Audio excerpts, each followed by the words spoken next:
Hello everybody, welcome to Played by NCG, where we talk about courses that we've recently played. As always, I'm delighted to be joined by my partner in crime, NCG Top 100s guru, Dan Murphy. Dan, welcome. Thank you, Steve. How are you? Very well, thank you. I am very excited to talk about today's course. Probably one of the most hyped courses, I think, in recent year. I think that's fair to say. There's been an awful lot of publicity about this layout, both in the build-up and since its arrival. And we're going to get into a really deep dive about Dumbarnie Links, the newest golf course in Fife. We have both been very lucky to go around it and play it. And don't want to give too much away at this early stage, Dan, but what a fantastic experience it was. Yeah, absolutely mind-blowing. It's a week, exactly a week. A week ago now, I was on the links, and I feel ever since I've just been trying to absorb what I saw that day. Before we get into some specific holes, just wanted to talk a little bit about the condition of Dumbarnie, which I know it's a brand new golf course, and little expense has been spared on it, so you'd expect it to look in top class condition. But it was unbelievable. I don't think I've ever played on greens as good as that. And it was almost a shame when you were on the fairways and you saw where someone had hit a divot, for example, because the ground around it was so perfect. It almost felt to me like every divot was like a scar. I don't pretend to be an agronomist, but the presentation of that as a new course, I thought was just different level. I've played lots and lots of new golf courses over the years and come off them and thought that was good, but in truth, it wasn't quite ready for play yet. And especially on a links course where it's so difficult to get the course. You can make it look like a links course easily enough with the right investment, but to make it play like a links course, I'm not sure I've seen anywhere managed to do that. I remember playing Kingsbarns in the early days. It took some bedding in to get it to play like they wanted it to play.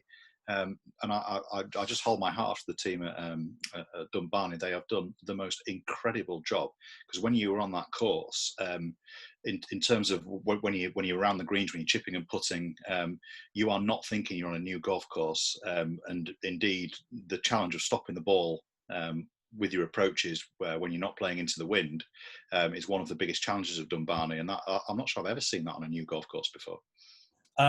I can be prone to a little bit of hyperbole when it comes to a golf course that I really like, and there were so many parts of this course that really just spoke to me. And I just want to ask you, Dan, am I sort of exaggerating here for the listeners? I thought like the first hole, for example, I really do like a statement first hole. And this really, really fits the bill. It's 400 yards. You've got a cracking view of everything that's in front of you. You don't have to get a driver out straight away because there's that little burn that sort of winds its way down just in front of the green. The sun that was coming up in front of me, it was just before 8 o'clock or so, and I thought, this is perfect. Yeah, and again, modern architects, one of the advantages they have is the ability to create what I would describe as Kodak moments, and that they can, that they are armed with enough knowledge and enough power to turn the golf course to their advantage in this way. And as you say, when you stand on the first tee, it really does get the juices flowing, and it's a fantastic way to start your day. Yeah, there are so many highlights, so we'll get into a couple of them in particular. I think, Dan, you want to talk about the fifth.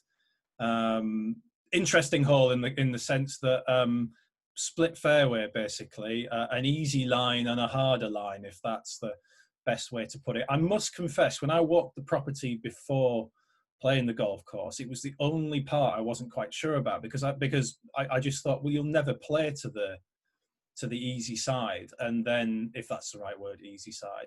And then I stood there on the fifth and I thought, I absolutely understand why this is here, because it messed with my head.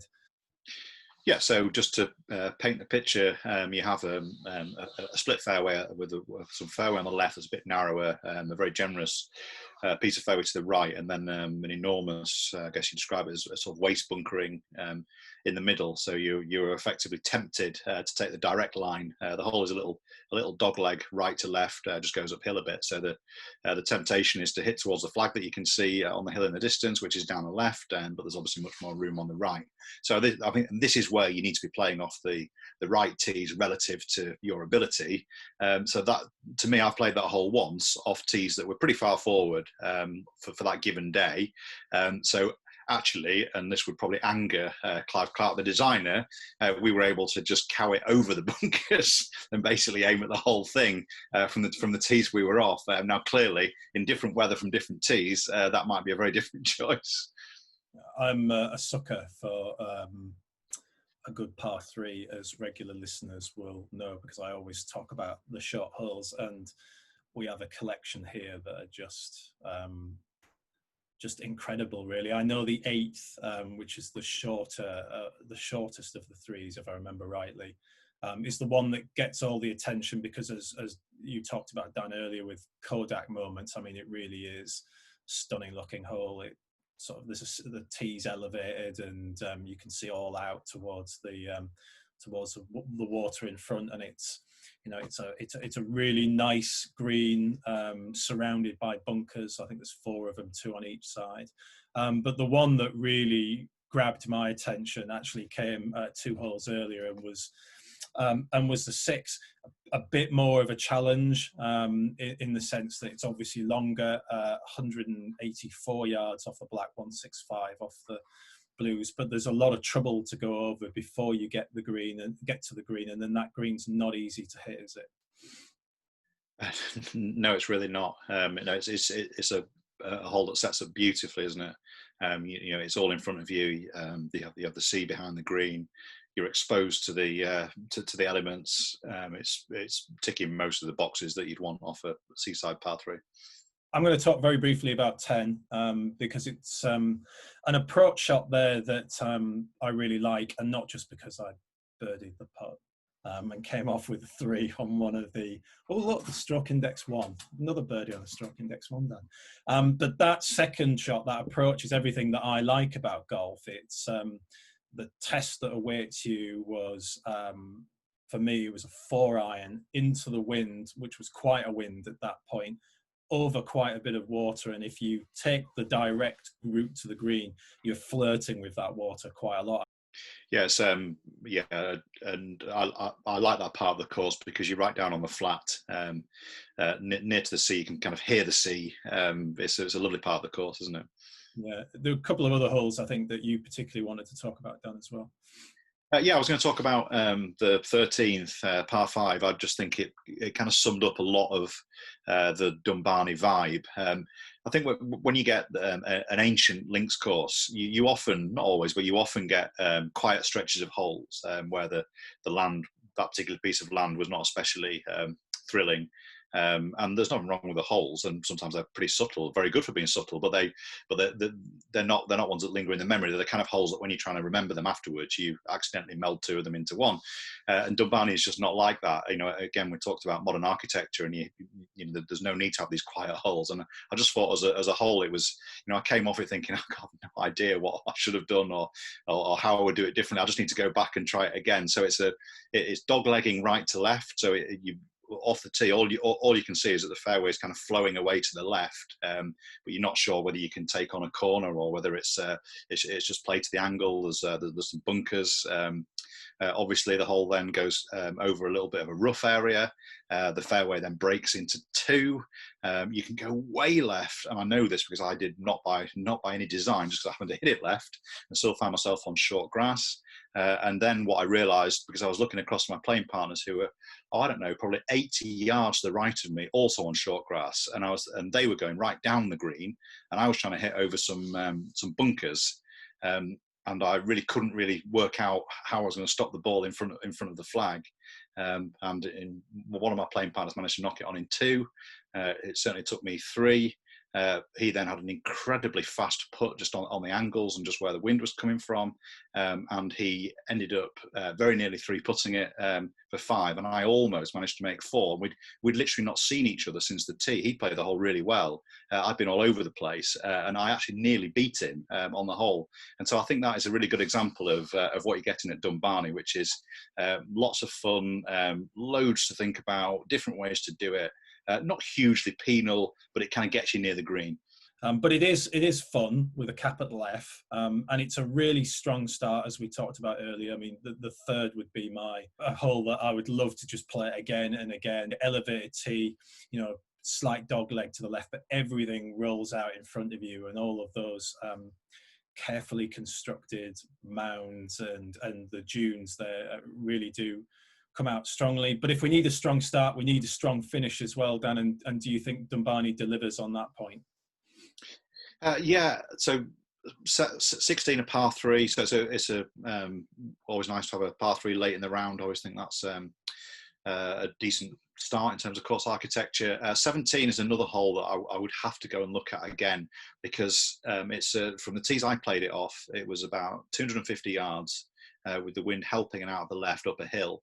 And clearly you were probably going to take on the green, and you were going to ignore a complete section of fairway to the left, which Marty was just in front of us really, wasn't really in play. Now from the back tees, I think I'm right in saying that hole is 420 yards. So if you got that in a different wind and we're playing it off somewhere near the back tees, then essentially you might be hitting, a drive and a 5-iron easy. So and that's the kind of thing with Dumbarnie that is incredibly hard. I mean, played it only once, obviously one set of tees, to work out exactly what kind of a hole that is. And I mean, I guess the answer is anything it wants to be. So it can be set up as anything from a drivable par 4 to actually a pretty tough uphill into the wind par 4 on a different day. So that's an interesting one, and I just would have to go and play it a few more times to give it any more of opinion on it.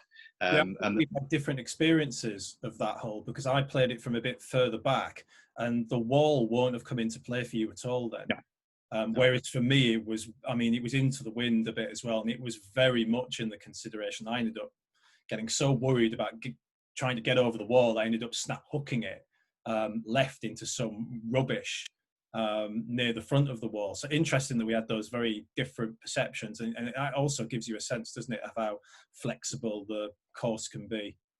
Yeah, absolutely. Yeah, the last, of all the things that are on the course, there aren't very many kind of how do you describe them? They're just kind of tough championship par 4s that you expect. Now, obviously, I was playing on tees that were pretty far forward, but the 18th is probably the only par 4 we played on the day that just struck you as being a really, really challenging finishing hole.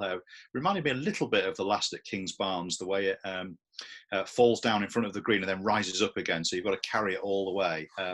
A left to right dog leg, and certainly on the day we played it, just obviously based on the conditions, that was probably the one par 4 on the day that played like a genuine championship par 4, because you were, even off a reasonable tee shot, you were looking at the thick end of 200 yards into wind, and pretty much all carry, with bunkers in the hill at the front of the green, and that was actually the hardest par 4 we played all day, I think, off the set of tees in those conditions.